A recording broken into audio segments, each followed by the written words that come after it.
mengenai aksi 212. Selain itu, dalam aksi 212 Jumat mendatang, Agim juga akan mengerahkan 10.000 tim bersih-bersih untuk membantu menjaga kebersihan selama aksi digelar di kawasan Monas. Dan kita simak kembali wawancara Wahyu Ritonga bersama dengan Abdullah Gimnasiar di kantor MUI Jakarta. Bahagianya, terharu, senang sekali karena kita bisa secara bertahap menapaki sebuah persoalan dengan sikap-sikap yang semakin bijak. Yang paling penting dari semua ini bisa menjadi pembelajaran bagi kita semua. Tadi itu yang 3 semangat itu ya. Kalau ada masalah, usahakan 3 semangat. 1, semangat bersaudara, bahwa kita tidak dengan musuh, ini saudara sebangsa. Karena kalau udah ada rasa bersaudara, beda. Ada sayang, ada ingin menjaga, ingin melindungi, ingin memajukan. Tapi kalau semangatnya tidak bersaudara, apalagi semangat musuh, maunya saling merusak. Semangat bersaudara. Yang kedua, semangat solusi. Kita harus membiasakan kalau ada masalah itu otak kita tuh gimana nih solusinya, bukan hanya mempermasalahkan masalah.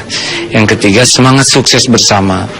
Jadi kita ini kan punya kelebihan kekurangan, kalau saling melengkapi bagus. Nah, alhamdulillah kita bisa menyimak tadi sehingga yang pada awalnya seperti yang seakan berseberangan, sesudah ada komunikasi yang bagus difasilitasi oleh Ketua Majelis Ulama, baik dari gerakan iya GPF MUI juga dengan Kapolri bisa bertukar pikiran intens sehingga ada solusi yang terbaik insya Allah. Bagaimana melihat bahwa kan Kapolri menghimbau untuk nantinya aksi dan ibadah dilakukan di Masjid Istiqlal, sementara pada aksi 4/11 kemarin kita sama-sama tahu Masjid Istiqlal tidak bisa menampung jutaan massa. Ini gimana Agi melihatnya? Oh iya, memang sangat wajar karena setiap pihak kan ingin berbuat yang terbaik. Dari gerakan pengawal fatwa juga ingin yang terbaik buat umat dan bangsa, polisi juga ingin yang terbaik, tinggal dikomunikasikan. Nah, sesudah saling berkomunikasi, kan masalah terbesar itu adalah masalah komunikasi ya. Kalau komunikasi dengan niat baik, dengan cara yang baik, hasilnya kan jauh lebih baik. Lalu dukungan sendiri kita juga mendapat informasi nih bahwa nantinya pada hari Rabu akan menggelar aksi doa dan zikir bersama Panglima TNI juga di Bandung dengan mengerahkan 10.000 santri. Itu boleh diceritakan ke kita? Oh iya, hari Rabu itu Panglima minta untuk ada kegiatan bagaimana NKRI milik kita bersama. Ya, karena memang begitu kenyataannya. Jadi dari pesantren bukan 10.000, 5.000 kalau santri, mungkin dengan jamaah lainnya. Dan dengan berbagai elemen nanti mungkin akan gabung di sana. Lalu dukungan Agim nanti pada aksi 2 Desember mendatang itu apa aja dan mengerahkan berapa santri yang akan dikirimkan ke Jakarta? Jadi kalau santri dan jamaah yang akan ikut bebas ya. Tetapi kalau yang nanti gabung dalam bendera itu biasanya harus mendaftar nama dan dibagi kelompok dan tugas, karena lebih ke tim khidmat, bagian nyapu, bersih-bersih, beres-beres, rapi-rapi. Kalau kemarin kan 1.500 waktu tanggal 4 itu membantu yang tim lainnya. Mudah-mudahan sekarang 10.000 tim kebersihan ikut bisa bantu beres-beres selain mengikuti acara itu juga. Baik, lalu harapan Agim sendiri selaku salah satu ulama yang ikut aksi dan juga himbauan kepada umat yang nanti ikut aksi itu apa aja? Ya, karena ini aksi adalah aksi super damai, sebetulnya bukan aksi sih. Ini tuh reaksi atas perbuatan seseorang dengan cara yang super damai. Nah, gitu. Ini kita niatkan menjadi dakwah. Karena dengan jumlah orang yang sangat banyak, kalau niatnya baik, caranya baik, perkataan baik, hasilnya juga akan menjadi baik-baik. Dan Allah itu sangat mencintai kebaikan. Mudah-mudahan seluruh dunia bisa melihat betapa umat Islam itu bisa menyelesaikan persoalan walaupun dirinya terluka, tapi dengan cara-cara yang terhormat, baik. Masya Allah, indah kan? Ya, dan kita bisa melakukannya ya. Mudah-mudahan ini jadi inspirasi ke belahan dunia yang lain. Kalau ada masalah penistaan dan sebagainya, tetap bisa disikapi dengan akhlakul karimah. Kita bela Quran dengan akhlak Al-Quran. Ketika Siti Aisyah ditanya, Siti Aisyah bagaimana akhlak Rasul? Akhlak Rasul adalah Al-Quran.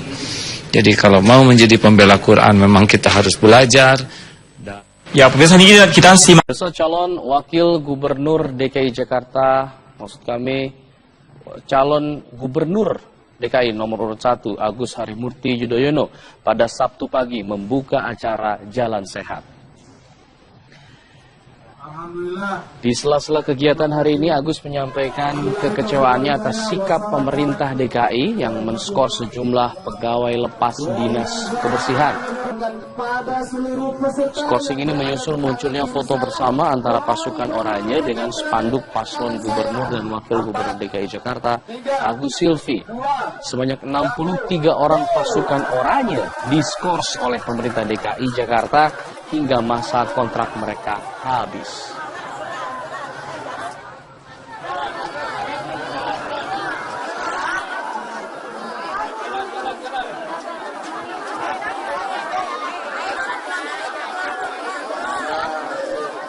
Berfoto dengan banner saya. Nah, jadi ada banner gambar saya dengan Pak Silvi. Ya, saya tentu bersimpati. Saya bersimpati.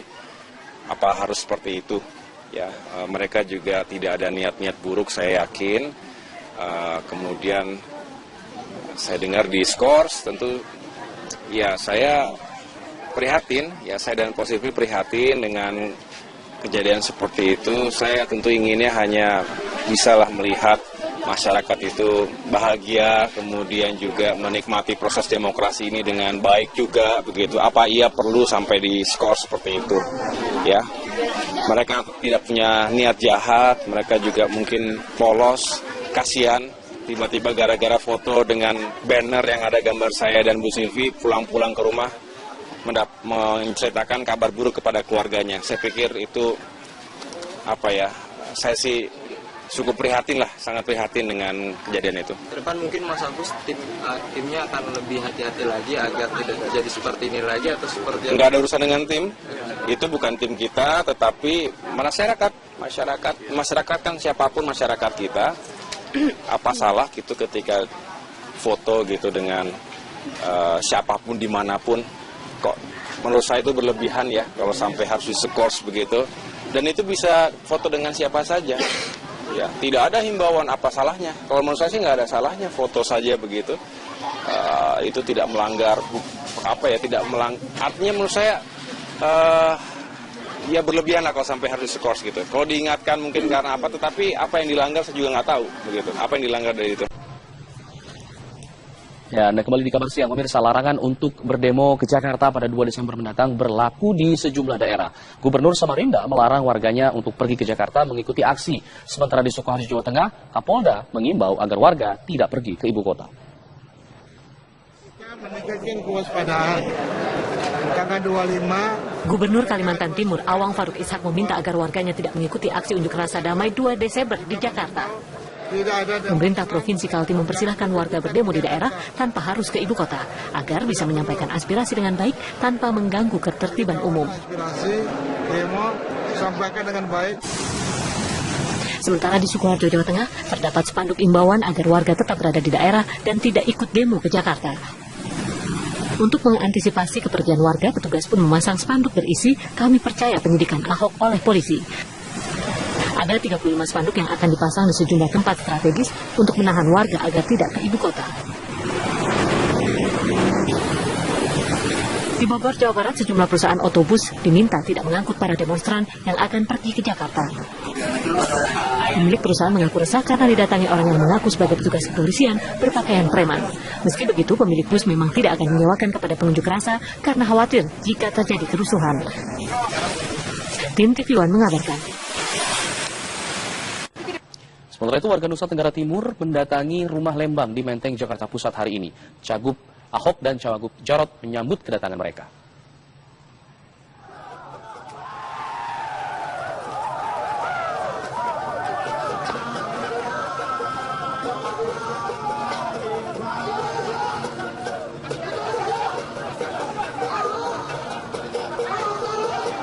Ya, warga asal NTT yang tinggal di Jakarta ini mendukung pasangan nomor urut 2, Ahok dan juga Jarot. Bahkan masyarakat di timur Indonesia ini menggelar deklarasi dukungannya. Ada 1.000 masyarakat NTT yang berdomisili di Jakarta. Rata-rata mereka mendukung dan akan memilih Ahok Jarot. Dukungan ini juga sebagai bentuk kebinekaan masyarakat DKI yang memilih pemimpin tanpa memandang suku, agama, dan golongan.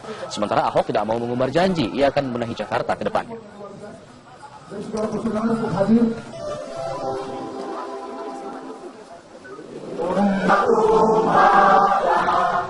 Ya, berbagai kegiatan kampanye diikuti pasangan calon yang maju dalam Pilkada DKI pada Jumat kemarin.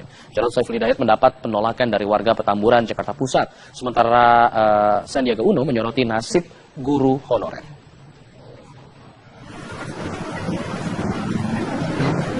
Calon Wakil Gubernur nomor urut 1 Silviana Murni mengunjungi pondok pesantren At-Idqon di Cengkareng, Jakarta Barat kemarin. Mpok Silvi berencana menggalakkan kembali kegiatan keagamaan yang sempat terhenti. Tak terbatas kegiatan agama Islam saja, tapi juga agama lain. Silvi juga akan memberikan tunjangan kepada para tenaga didik formal maupun informal. Kegiatan tersebut merupakan rangkaian dari silaturahmi Silvi ke pondok pesantren At-Idqon.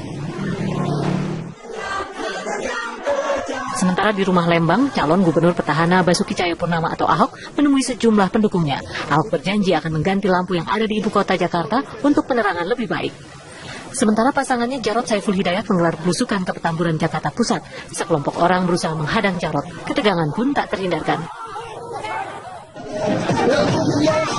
Calon Wakil Gubernur DKI Jakarta nomor urut 3 Sandiaga Uno Jumat siang berkampanye di kawasan Pegadungan, Kalideres, Jakarta Barat. Lagu Mas Pemenangan Anies Sandi menyambut kedatangan cawagup pasangan Anies Baswedan ini. Tepat di Hari Guru Nasional kemarin, Sandi berjanji akan lebih memperhatikan nasib para guru honorer agar menjadi lebih baik. Tim TV One mengabarkan. Yang lain adalah ajakan untuk melakukan rush money, pengambilan, penarikan uang dari tabungan yang dimiliki masyarakat di bank-bank. Dan itu diunggah oleh seseorang yang kita tangkap, yang inisialnya AR ini ya, jadi seorang guru ternyata, guru SMK itu, yang berdomisili di daerah Penjaringan, Jakarta Utara. Ya tentu kita ingin minta pertanggungjawaban hukum. Kenapa dia melakukan itu? Karena itu sesuatu yang tidak benar. Ini kan bisa menimbulkan suatu suasana yang panik, kecemasan dalam masyarakat. Makanya kami jauh-jauh hari katakan itu adalah hoax yang tidak perlu harus diikuti. Sekarang kita tunjukkan bahwa Polri tidak main-main dengan pelaku-pelaku seperti ini. Ini pembelajaran bagi kita semua bahwa tidak dibenarkan melakukan penyebaran info yang menyesatkan publik. Hoax ini tidak dibenarkan. Kita bertransaksi elektronik itu sudah diatur dalam hukum. Undang-Undang 11 2008 tentang ITE.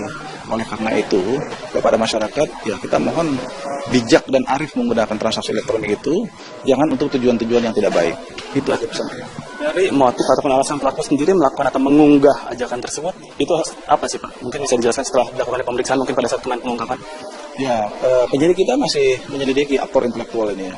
Apakah ini ada grand design ya dari kelompok-kelompok tertentu, ini masih kita coba cari.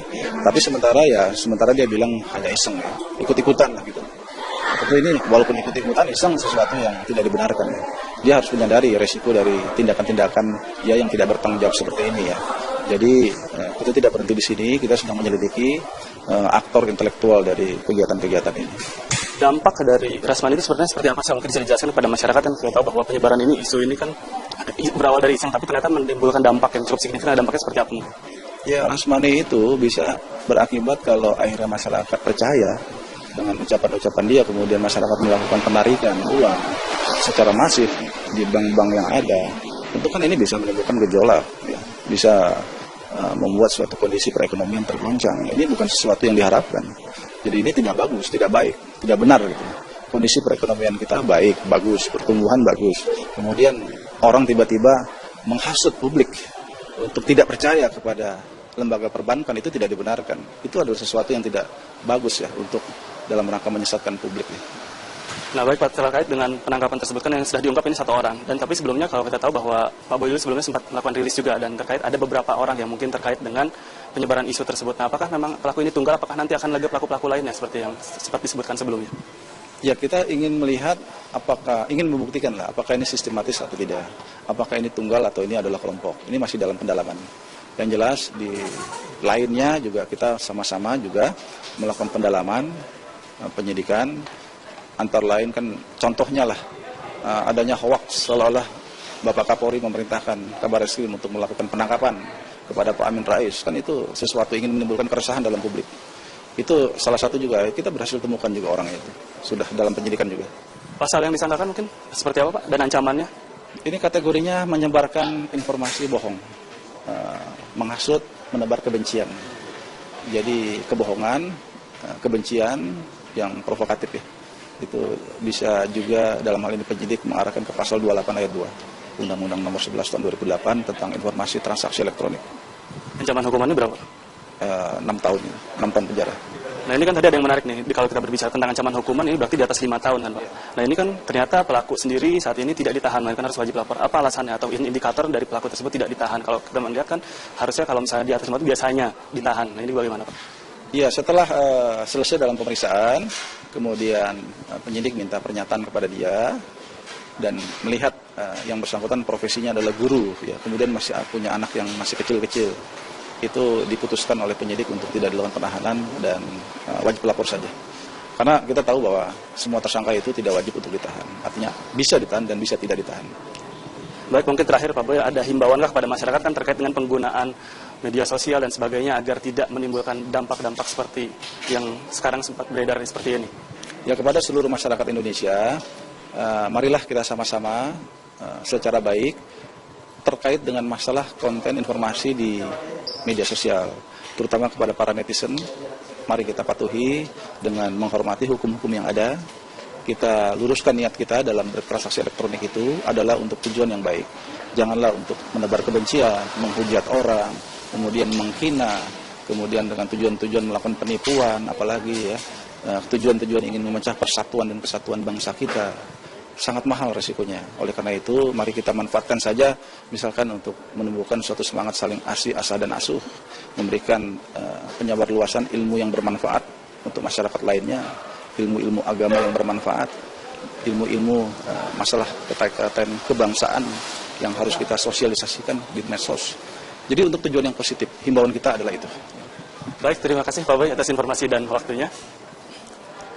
Ya, baik Alfat dan juga pemirsa, itulah sedikit penjelasan dari Kadif Humas Mabes Polri, Jenderal Boy Rafli Amar, yang mengatakan bahwa memang hingga saat ini khususnya untuk penggunaan media sosial maupun internet harusnya digunakan dengan positif agar nantinya tidak menimbulkan dampak-dampak seperti yang sempat terjadi dalam belakangan kurun waktu saat ini. Untuk sementara itu yang dapat kami kabarkan dari Mabes Polri, kami kembalikan ke Anda di studio Alfat. Baik, terima kasih Denny Swastika, semoga bisa jadi perhatian dari para pengguna.